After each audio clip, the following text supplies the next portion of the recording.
be negotiating with the bandits, where the chief security officer of the state, where the governor of the state, where the president of the state does not, you don't understand. You are then, where are you reporting to? Okay, we have Ahmed Zakaria with us. Good evening, Mr. Ahmed. Good evening. It's nice to be Yeah, with you. yeah. I think you are the one we would be having with us for the history of Ilorin. Is that it? Oh, okay, can I comment about the Gumi issue? Yes, you can. But I want to know if it is the same Ahmed Zakaria who wrote something on Yes, my. yes, Uh, yes, it's the same all with right, Zakaria. It's the same.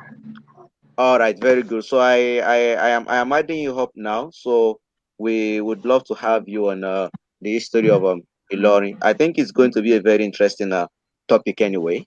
Aha. So yeah, now on Gumi, yeah, you want to say something? Yeah, we are with you. Okay, first and foremost, we have to put into consideration that Dr. Gumi is a sheikh and he was once in the army, so he knows the dynamics of the army better than most of us. When he speaks about the army, he knows what he's talking about. That's number one. Number two, he's talking from a perspective of Islam. He's an Islamic scholar. He has PhD in Islamic studies and he studied in Saudi. He has worked with various Arab countries. He knows the Quran very well. He knows tafsir. He knows what he's talking about, and he's been to the forefront. He have talked with these bandits. He knows what he's talking about. So he's telling you that these bandits are not the way the government is looking at them as. These ones, what they are doing is hiraba. What they are doing is hiraba. What the government thinks they are doing is hiraba, but what they are doing is not hiraba. What they are doing is like they are trying to be Please, separatist. for the They for want the to for the separate. for the for the sake of those who don't understand Arabic, like, so please, can you please when you say Arabic terms, it's a wide audience. So could you please, yeah. So just break Okay, it down in a language that people will understand. Yeah, like. when okay, no problem. When they say All right. that, uh, when they say that hiraba, it means like you are fighting, like you are what do I call it? It's like destruction. You are doing acts of destruction. So those who do acts of destruction, فإنما جزاء الذين يحاربون الله ورسوله ويسعون في الأرض فسادا أن يقتلوا أو يصلبوا أو تقطع أيديهم وأرجلهم من خلاف أو ينفوا من الأرض. Are you with me? Yes, we are with you. We are with you. So people who do hiraba, who do those kind of things, their punishment is to be killed, or we cut their hands, or we put them on the cross, or we do all those things. It's inside the Holy Quran. I will check the translation later so that I get the direct translation for you in English language. That is their punishment. But what Gumi is talking about is that these people, this law does not, this law is cannot work upon them. The law that will work upon them is another one that is in Surah Al-Hujurat. وَإِن طَائِفَتَانِ مِنَ الْمُؤْمِنِينَ قَتَتَلُوا فَأَصْلِحُوا بَيْنَهُمَا. If two groups among the Muslims fight, you should try your best to see that you reform between them. Al-Islah was sulh khair. You go and look for dialogue, look for means in which you understand each other. That's what Dr. Gumi is talking about. That's why he's saying that okay, we should negotiate with these bandits, we should tell them to drop their guns, we should bring them, we should try and empower them, give them alternate sources of education, give them health, give them this. After doing all these things, then you should say, okay, anybody who does not drop his weapon, then we should fight him. It's just like the way the thing was done in Niger Delta. You cannot say, okay, we should kill them, and we have intelligence of this. We are not doing the right thing. You have to negotiate with these people, talk with them, listen to them, ask them, why are they doing what they are doing? Were they born like this? They are not born like this. It was the situations that they found themselves that made them to become what they have become. That is why Sheikh Bumi is saying that, okay, let us negotiate first. We should negotiate before we do. If you are going to jihad, not only this kind of small issue, if you are going to jihad, to a town, to fight with them, as a Muslim or as a commander, you have to go and talk to them first. You don't just go and start doing harm. You have to talk. Government should listen and talk to these people first. When these people refuse to listen, then the government is free to fight them. That's the view of Sheikh Gumi. And I hope people will get where he got all those things from, the Holy Quran and the Hadith. Okay. Uh Thank you very much for that submission, Malam Ahmed. I am actually trying to put a call through to Adejare Ibrahim because I really would want him, yeah, I really would want him to listen to what you just said. But I told Ibn Adeboye that I am done with everything I had to say on that topic last week. But I think also we have to understand that these guys, we cannot necessarily say one, that they are fighting for the cause of Allah. That is one. And secondly, the Nigerian government is not an Islamic government. That is two. Thirdly, Sheikh Gumi might have been in the army and he probably has more knowledge of it than us. But he does not necessarily have more knowledge of it than those who are serving in the army at the moment. So it's so it does not. So people who are in the army who have more knowledge, more ranks than him, they are reporting to the government. You understand?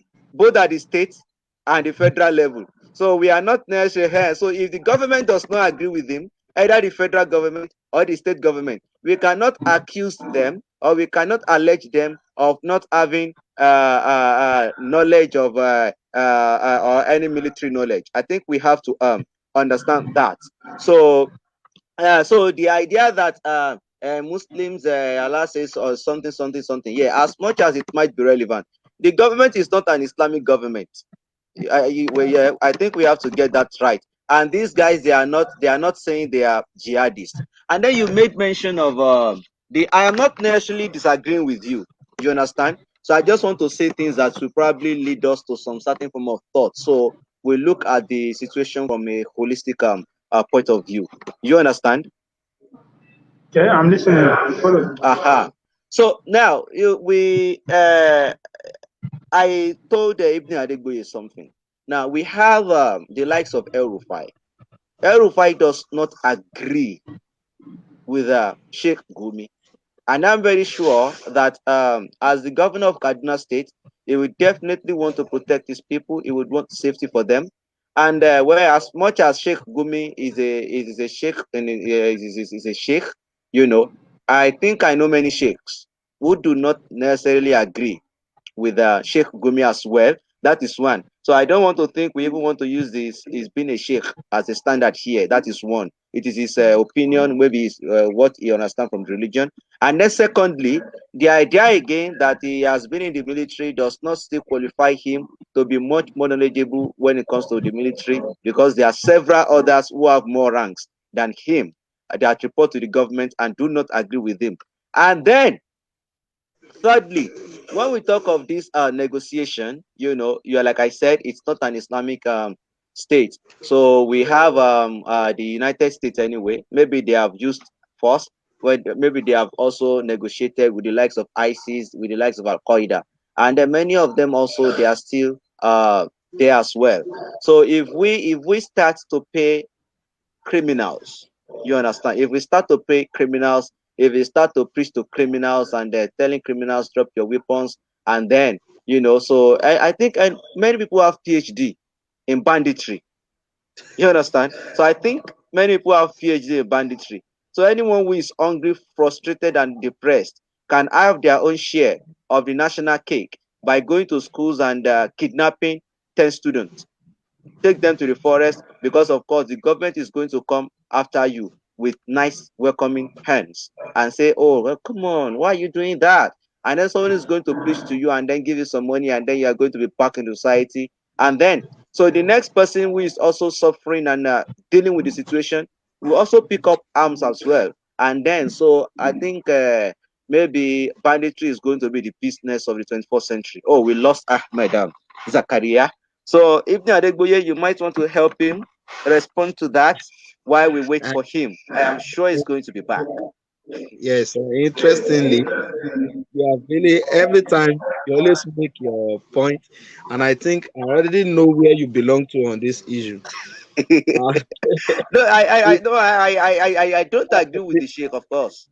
the thing is, you are seeing this giving amnesty to the bandits, you are seeing it as a new trend. No, no, giving amnesty has been with us since started with the Niger Delta. people, the militants in the Niger Delta, that also extended to some Boko Haram Okay, okay, fighters we have okay, who, okay, we have okay, okay. extended to extended to some Boko Haram fighters who willingly surrendered their weapons. So it's not a new trend. If these people are given the amnesty as proposed by Sheikh Gumi, why not give them the amnesty? All we want is peace. All we want is peace. I always emphasize my point. So I think that's the So way I see it. okay, do you think okay Ahmad is I think he's struggling okay. with the network. Yes, I think, yeah. Okay, all right. You said something. Yeah. No, what I'm asking you is that Hmm. when we compare them with the likes of men, I think that one is an ideological crime. You know, they said their land. Okay, we have Ahmad back. Okay, all right. Welcome back. So we Thank look you. at the Niger Delta. Okay, yeah, you probably want to say something on what I said before we move on. Yes, definitely. Okay, no problem. The issue is you are having a particular misconception, but pertaining the issue that if Sheikh Gumi has been in the military and he is not currently there, so he may not be as experienced as those who are there now. Actually, I beg to differ. He is having more experience than those who are there now. He's having more experience than those who are there now because he has been to the front lines.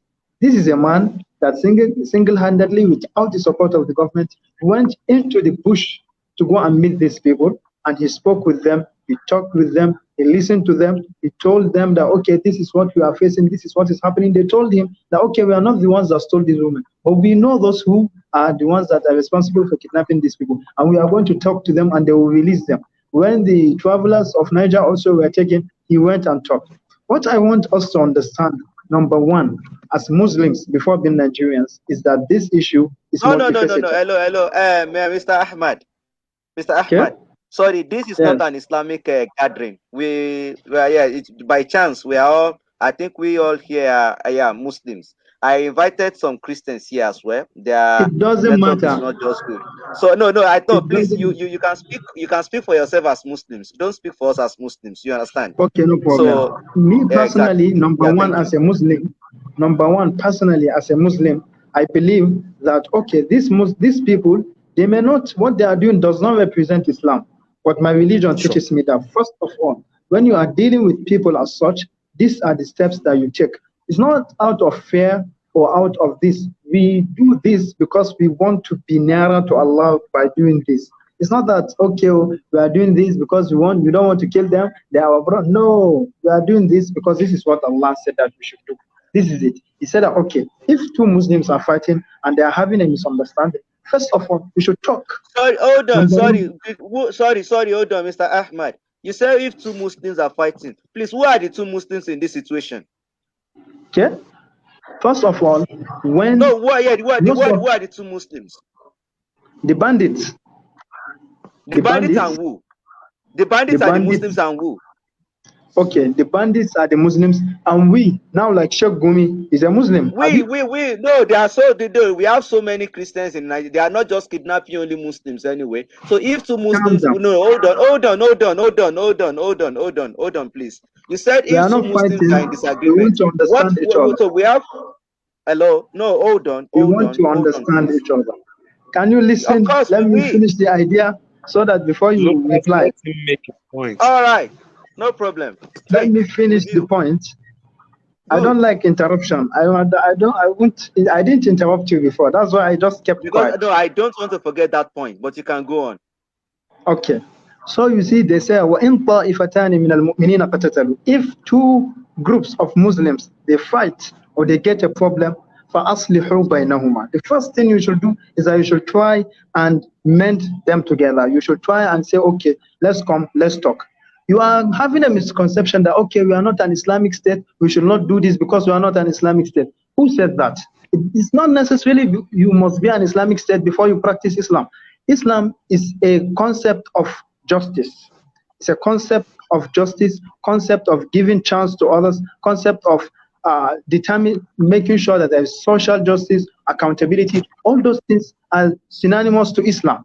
Anything apart from that, all this corruption, all this thing is not Islam. So now, if two people are fighting and two people are having a misunderstanding, whether be them being Muslims or not Muslims, the first thing you should try and do is negotiate, hold dialogues, talk to each other before we start doing this. Now, Sheikh Gumi, when he went to these people, he was telling them that, okay, those people that are killing you, those people that were killing you before, they were not Muslims. Do you know what those people told him before he said that? Those people were saying that both the Muslims and the Christians, they are killing us, they are doing this. So he was telling them, no, it is not like that. Those people that were killing you, they were not Muslims. He didn't mention whether it is Christians or whether it is idol worshippers or whether it is Buddhists or whether it is Sikhs or anything. He just said they are not Muslims. And in Islam, we believe that anyone who kills someone, even if his name is Dawood or Suleiman or Ahmed or anything, if you kill someone, that time that you are doing that thing, that you are killing that person, you are not a Muslim. That time that you are doing that evil thing that you are doing, you are not a Muslim and you are not representing Islam. So what Sheikh Gumi is saying Islamically is absolutely correct. Absolutely correct. That is when we talk about Islam. But when we talk about nation, now like Mala Nasir Arufai, what he's saying that, okay, I will never negotiate with bandits. When my wife is kidnapped, I will not marry her. I will not pay ransom. That one he's talking from a political power aspect. What he's saying is absolutely correct. Do not confuse the two. Sheikh Ahmed Gumi is talking from an Islamic perspective as a sheikh, as an alim, that, okay, al-ulama, when they say, man ra'a minkum munkaran falyughayyirhu biyadi, if you see something that is wrong, you have to correct it with your hand. That is for who? That is for leaders like Malan Nasir Arufai. That is why he cannot negotiate with terrorists or bandits. He will go and shoot them. He will be making his effort to shoot them. But Sheikh Ahmed Gumi, because Rufai does not understand Islam. Yeah, okay, all right. No, you didn't understand my point. No. I got your point. I got your point. Man Nasiru I don't Arufai, want to interrupt you. I want to get done. Yeah, get done. Man Nasiru Arufai, when he said that he will not negotiate with bandits, he will shoot them. What he's saying is absolutely correct, and that is what you should do as a leader. As a leader, you don't negotiate with these kind of things because you have to solve the issue at hand. But as a sheikh, when you are a sheikh, like Sheikh Ahmed Gumi, you cannot say that you will go and kill them. You will go and talk to them. You will go and do da'wah to them. You will tell them, this thing that you are doing is against Islam. This thing that you are doing is not the right way. Teach them, show them that this is against Aqidah, this is against Sunnah, this is against this. That is the work of Sheikh Ahmed Gumi. What Sheikh Ahmed Gumi is doing is the corrective. What Malan Nasir Al-Rufai is doing in his own capacity is also the corrective. We should not mix it together. Everybody is acting on his own way and on his own manner. Okay. Are you done? Yeah, I'm done. Okay, fine. I need you to understand that when I ask questions that come as a way of attack, I am not necessarily attacking you, but there are some very important questions that we have to ask if we have to understand each other, as well as those who are listening to the conversation. So as much as it might sound like an attack, I am not necessarily attacking you. You understand? That should be gotten. Okay. Now, you have said a whole lot. Yeah, you have really said a whole lot, and then you have come from the perspective of Islam. Okay, this is what the Sheikh said has to say as an Islamic Sheikh, and this is what Erufai also had to say as the what's it called a leader, and then the governor of the state. So I think I asked a question, which I said, okay, when you said two group of Muslims, though you went back on that, and then you said no, it could also mean when two people are also fighting as well. All right, I got that. Now, you understood Rufai, and then you understood Gumi. Now, in a state where you have I think Islam places a lot of what's it called importance on authorities. I think I'm correct. So if you are an Islamic sheikh and you, Malam Ahmad, you agree with the sheikh, you agree that okay, fine, the governor has his own point. Don't you think, which I asked Ibn Adeboye, that if Sheikh Gumi sees things from a perspective of Islam, and because he has some encounters with the bandits. But in a state where you have the authority on its own will also want to bring peace to that state. So if the sheikh takes some certain action that actually just negates what the authority of that state, says, don't you think that in some certain ways, I don't know, Islam gives importance, to authorities. You understand? So I want to believe that the state government might have its own reasons as to why they don't want to negotiate with the bandits, and Sheikh's Gumi approach might probably be threatening the approach of the state government. So should the Sheikh necessarily just keep on or go ahead while his action contradicts what the authority says, given that you are so vast as far as Islam is concerned, and we have to Islamize the discussion. Should I continue? Yeah, continue, Okay. please. Okay, now you talked about Malan Nasir al-Rufai. The problem is, my brother, you are forgetting about the issue. The issue is Nigerian issue. It's not only about Kaduna. This kidnapping is happening in No, the Zamfara, state happening in government Niger. it does not have the consent or the blessings of the federal government as well. So yes, No, please. okay. You are talking about, yes, no problem. Nigeria has 36 states. Has 36 states. We have this banditry issue happening in Zamfara and in Niger State. So the government of Zamfara State particularly invited Sheikh Ahmed Gumi to come and talk to bandits in Zamfara. The government in Niger also particularly invited Sheikh Ahmed Gumi to come and talk to the bandits that kidnapped the travelers in Niger, which he did and successfully secured these people's lives. So that's number one. So you see that these two governors, they are with negotiation and dialogue with bandits. And when they negotiated and dialogue, we have seen that banditry and kidnapping that was a daily phenomenon in Zamfara and Niger has reduced. Unlike the one in Kaduna, that up to now, there are students of this College of Forestry that have been kidnapped. It's not that I'm criticizing the mode and manner of Governor Nasir Al-Rufai. It's good. What he did is his own view, no problem. But those who did contrary to his own have seen results. That's number one. Number two, you said that, okay, asking is not an, no, I don't even check asking as an attack. I don't care whether, that's not my particular issue. And you talk about authority. In Islam, we have various kinds of authority. We have the religious authority, we have the constitutional authority, we have this. It is secularism that separated, the scholars' authority and the government authority. Before, the scholars used to be the leaders. That's not an issue. So still to us as Muslims, we believe that, a scholar on his own, a scholar is an authority. We go to him, we ask him questions, we seek for solutions from him, we try our best to incorporate the thought of our scholars into government, the thought of our scholars into politics, the thought of our scholars into education, the thought of our scholars in every aspect of our life. That is why now you see inside the Nigerian government, you have people like Dr. Isa Ali Pantami, you have people like all of them, all those people that we believe that they are well versed in knowledge, in Islamic knowledge. So are you saying sorry to interrupt, sorry. So are you saying that it is all right, it's permissible for a sheikh to revolt against a leader? Have you finished asking? Yes, please. Yes. Okay. It depends on what you define revolt as. The problem is we have to be very careful about the terms we use. When we disagree on something, doesn't mean we are revolting. All right. Now, Sayyidina Rasul sallallahu alayhi wasallam, he went out on a ghazwa. He told them, should we go out to them or they should come or we should wait for them? Some people say, no, let's go out to them. Some people say, let's stay behind. So we say that those who said that we should stay behind or we should go, they revolted. No, that is not revolt. That's not what we call revolt as. This is not, when you say revolt, it's al-khuruj. Al-khuruj is when you go out and say, okay, I'm no more under this government and this is no more my government. That's not revolt. That is what we call revolt. This one that Sheikh Ahmed Gumi is doing is suggestion.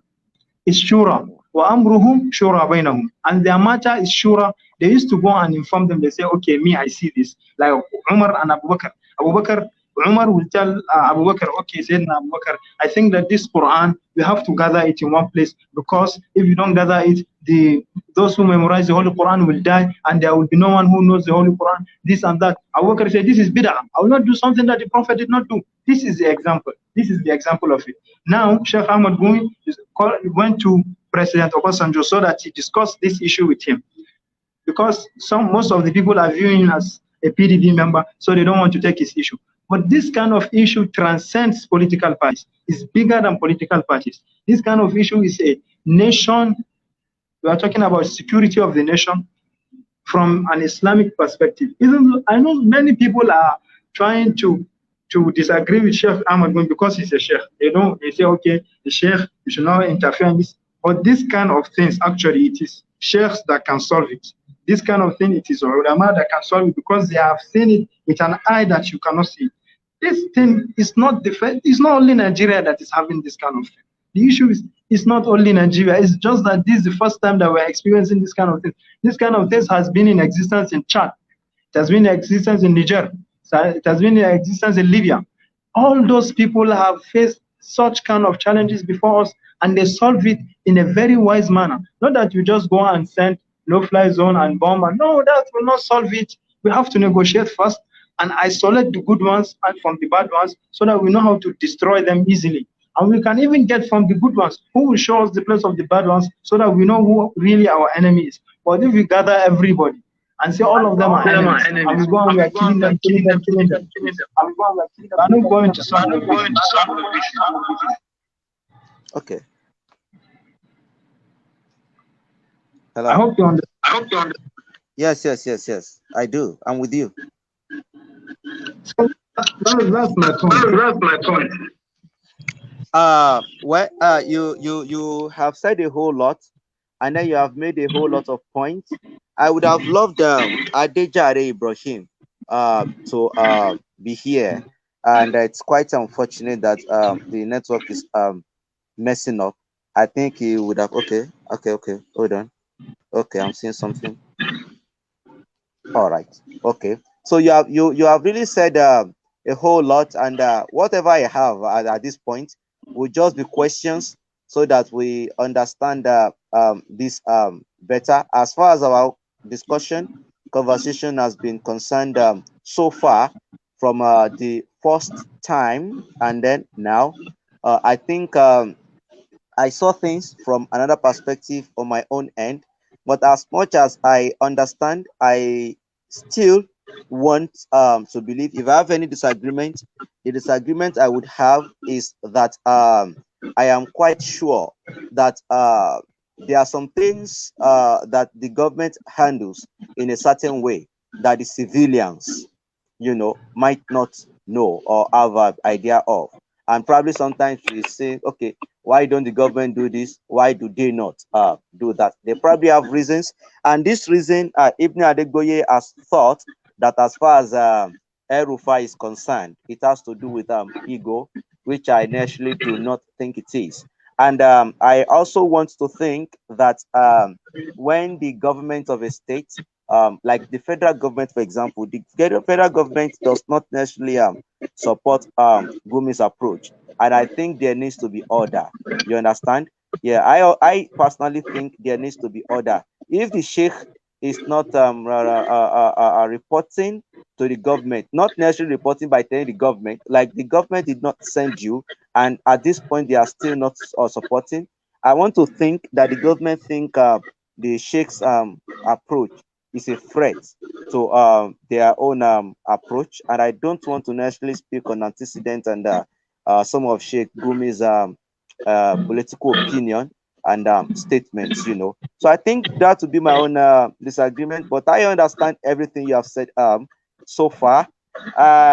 This is supposed to be the last round of the discussion, but it is unfortunate that we do not have Adeboye Ibrahim, because why we even staged why we decided to discuss this topic is because Malam Adeboye Ibrahim wrote a letter, an open letter to Sheikh Gumi. I hope you saw that letter. You didn't? No, I did not see it. Hey, so Sheikh Gumi wrote a response,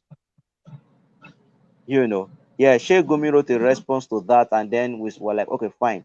Why don't we just discuss it? But it is unfortunate that Adejare Ibrahim is not here. So what we are going to do next week, hopefully, God willing, we want to discuss the ownership, the history of Ilorin.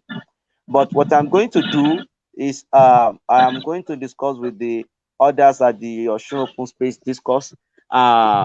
If I send this video to Adejare Ibrahim and then he listens to your opinion and then he thinks there is a need to engage you or Malam Sanusi on that topic, then we are going to proceed with it, you know. But if he thinks it's not necessary, then we are ending the discussion here. So anyone who listens might have learned 18 or two, and those in government, I am very sure that many of them will also have access to this our discussion. So what to take and what not to take, what makes sense and what makes no sense, I think they will be able to pick them.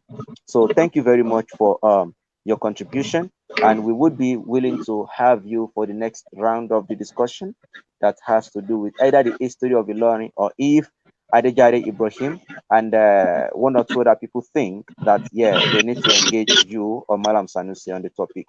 So on that, I think we can call it a night, except if we have any closing remark. So any closing Thank remark? you very much. Thank you very much. No, no. Thank you. Thank you. All right. Ibn Adeboye is gone. Okay, so can I end the video and then we just call it a night? Thank you for coming. Thank you very much. Thank you.